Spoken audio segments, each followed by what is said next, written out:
Olá, bem-vindo ao canal A Dieta do Cordeiro. Estamos aqui apresentando diariamente uma série de estudos de tudo quanto Jesus falou no Sermão do Monte. Depois vamos ver aí as parábolas, os ensinos.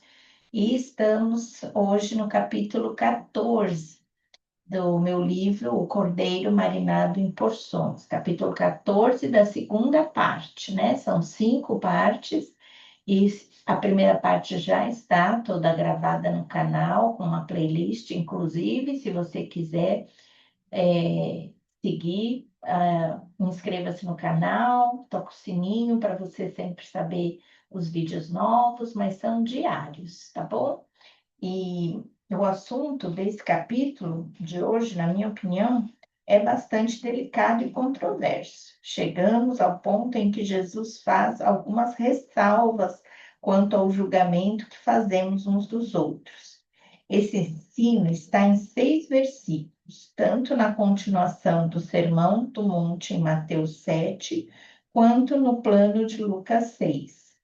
Vamos novamente mesclar os dois trechos para termos uma visão mais ampliada e esclarecida sobre o que de fato o mestre estava ensinando, ao invés de simplesmente concluir que o imperativo não julgueis estaria proibindo toda sorte de discernimento para se omitir opiniões e selecionar escolhas a partir da formação de conceitos que são adquiridos justamente pela nossa liberdade e capacidade de considerar algo ou alguém certo ou errado, bom ou mal.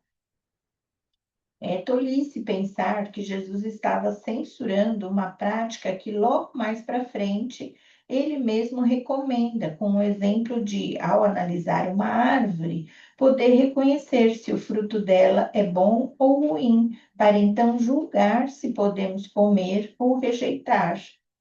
Então, analisando esses textos, vamos partir para 3 observações. Sempre são assim, né? 2, 3 pontos que facilita a didática.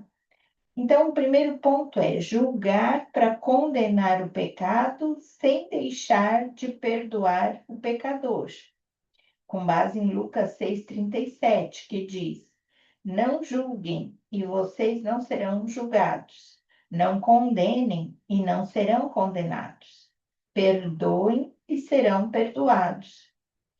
Se relacionarmos essas 3 ações, julgar, condenar e perdoar, com o parâmetro do verso 12 de Mateus 7, que diz: Assim em tudo façam aos outros o que vocês querem que eles lhes façam, pois esta é a lei e os profetas, nós entenderemos que não é que não devemos julgar nem condenar, mas só perdoar.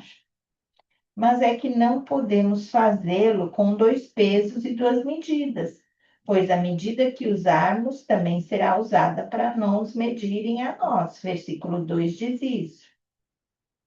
O que Jesus então está reprovando é a prática de um julgamento hipócrita, injusto e incoerente, que jamais seria aplicado para nós mesmos.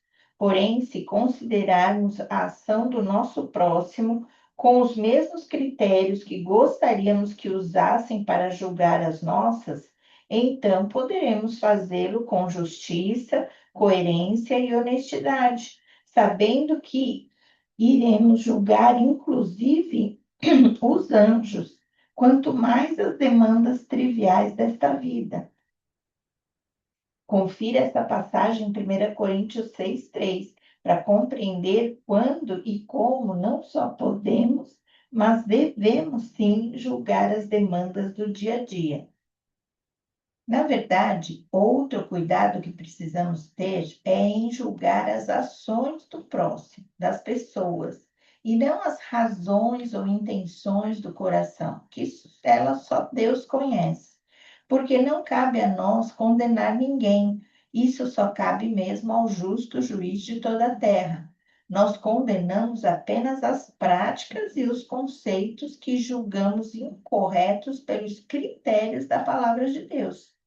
No entanto, em se tratando de uma prática ou conceito incorreto que meu próximo cometeu, cabe a mim perdoá-lo e amá-lo, ainda que suas ações mereçam meu julgamento condenatório.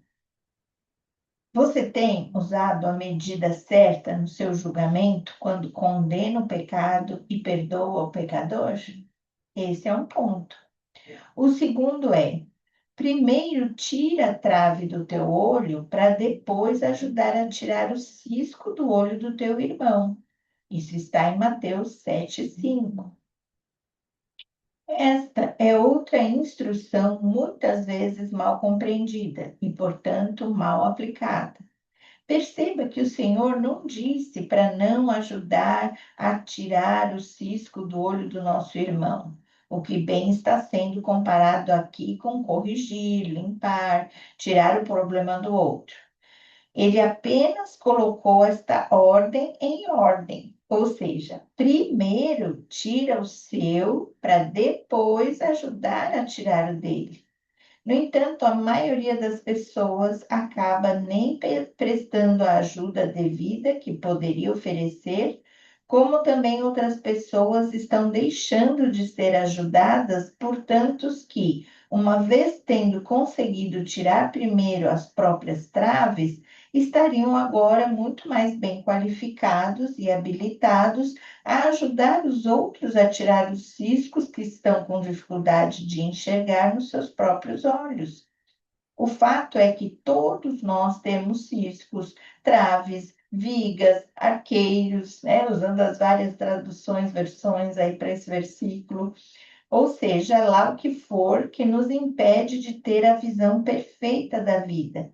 E precisamos, muitas vezes, da ajuda mútua uns dos outros para corrigirmos, limparmos e tirarmos esses problemas. Olharmos as coisas com outros olhos, procurando primeiro corrigir meus erros para depois conseguir melhor ajudar meu irmão a corrigir os dele. Você tem se empenhado primeiro em resolver seus problemas para depois ter condições de ajudar os outros? O resolver aqui no meu livro está com a parte em ver maiúsculo, né? Resolver. Então, primeiro, para resolver, você tem que ver primeiro os seus problemas e depois os dos outros, né? E o terceiro e último ponto é de quem para quem. Outro detalhe interessante que esses textos nos revelam nessa relação uns com os outros de julgamento, condenação, perdão e correção é quem pode e quem não pode dar tudo isso e quem pode e quem não pode receber tudo isso. Lucas 6,39 diz assim: pode um cego guiar outro cego?